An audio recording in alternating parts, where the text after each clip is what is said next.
Il tema dell'autonomia, attorno a cui Zaia ha costruito tutta la sua, diciamo, carriera politica, anche questa volta, sembra l'ennesima non risposta. Usa il carico da 90 il PD di Vanessa Camani nel presentare la manovra emendativa alla legge regionale di bilancio, ma è come quest'anno, dicono i Dem, la maggioranza è in difficoltà e non è solo l'autonomia, ci sarebbero altre due scommesse non andate a buon fine. Mi riferisco alla Pedemontana, ancora non pienamente realizzata sul piano tecnico, ma anche che dal 2024 inizierà a pesare fortemente sul bilancio regionale, e l'altra la scommessa delle Olimpiadi. Da qui la contromanovra da 94 milioni di euro, definita in 5 punti: ambiente, giovani, sociale, sanità e legalità. Il grande assente di questa manovra è la lotta ai cambiamenti climatici. Contrasto alla siccità con un piano laghetti e un programma per le piantumazioni tra le misure, e poi ci sono le nuove generazioni da trattenere con borse di studio e sostegno agli affitti. Richiediamo 4 milioni per il sostegno all'affitto dei giovani,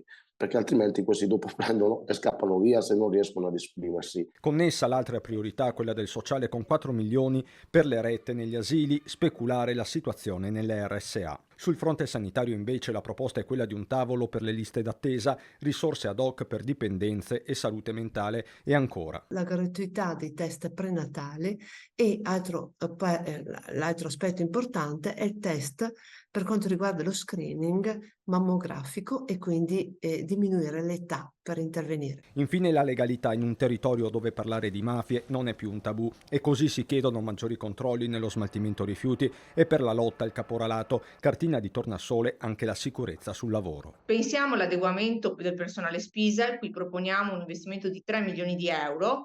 Anche qui siamo nel podio per quanto riguarda gli incidenti mortali. Noi siamo molto preoccupati perché vediamo che lo schema di bilancio che la giunta regionale ci sottopone è sempre sostanzialmente uguale a se stesso.